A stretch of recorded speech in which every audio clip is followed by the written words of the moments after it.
Bismillahirrahmanirrahim. Assalamualaikum warahmatullahi wabarakatuh. Pada pembahasan kali ini, saya akan membahas tentang keteladanan dari para tokoh perempuan yang memiliki peran penting dalam sejarah. Kali ini ialah seorang tokoh pemimpin perempuan dari Kesultanan Aceh yang bernama Sultanah Safiatuddin. Ia bergelar Paduka Sri Sultanah Tajul Alam Safiatuddin Shah Johan Berdaulat Zilullahi Fil A'lam binti almarhum Sri Sultan Iskandar Muda Mahkota Alam Shah. Lahir pada tahun 1612, merupakan anak tertua dari Sultan Iskandar Muda dengan nama Putri Sri Alam.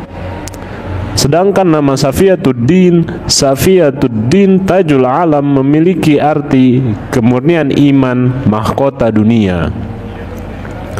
Sultanah Safiatuddin dikenal sebagai sosok yang pintar dan aktif mengembangkan ilmu pengetahuan. Selain bahasa Aceh dan Melayu, sosok Sultanah Safiatuddin juga menguasai 4 bahasa lain, yakni bahasa Arab, Persia, Spanyol, dan Urdu.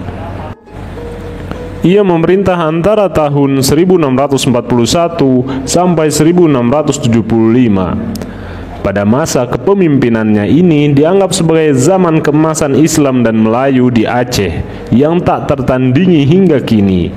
Hal ini disebabkan Sultanah Safiatuddin gemar mengarang sajak dan cerita serta membantu berdirinya perpustakaan di negerinya. Menurut sejarawan Serbanu A.L. Khan, kajian dan literatur Islam berkembang pesat.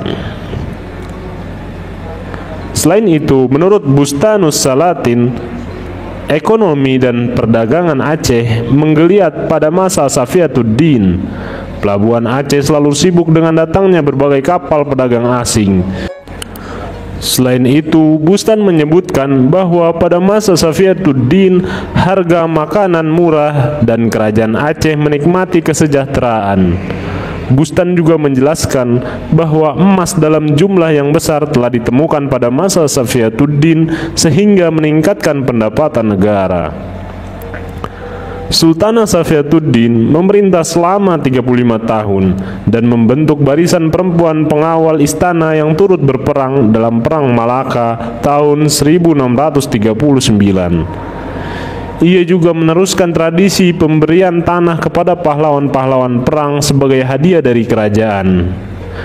Ia menjalankan pemerintahan dengan bijak, cakap, dan cerdas. Pada masa pemerintahannya, hukum adat dan sastra berkembang baik, sehingga pemerintah Sultanah Safiatuddin dapat dibaca dari catatan para musafir Portugis, Prancis, Inggris, dan Belanda.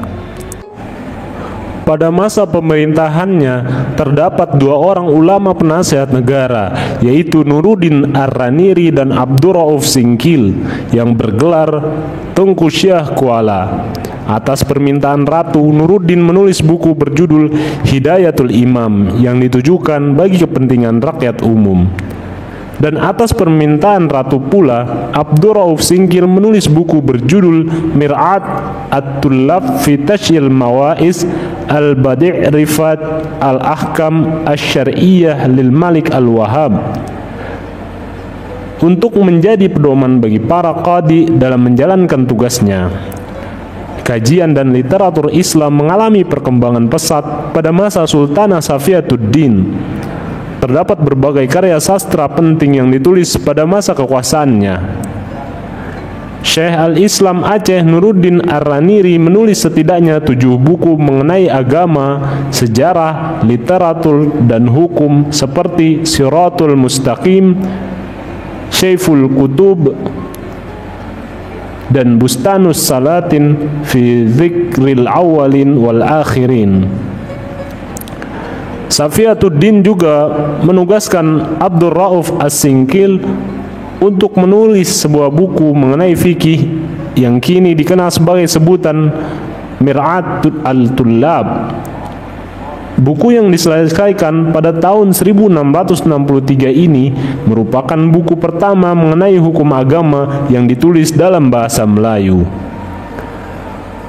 Sang perempuan pertama penguasa Kesultanan Aceh Darussalam ini pun wafat pada 23 Oktober 1675. Sebagai pengganti raja yang bukan laki-laki, Sultanah Safiatuddin mendapat gelar Sri Ratu Naqiyatuddin Nurul Alam. Wassalamualaikum warahmatullahi wabarakatuh.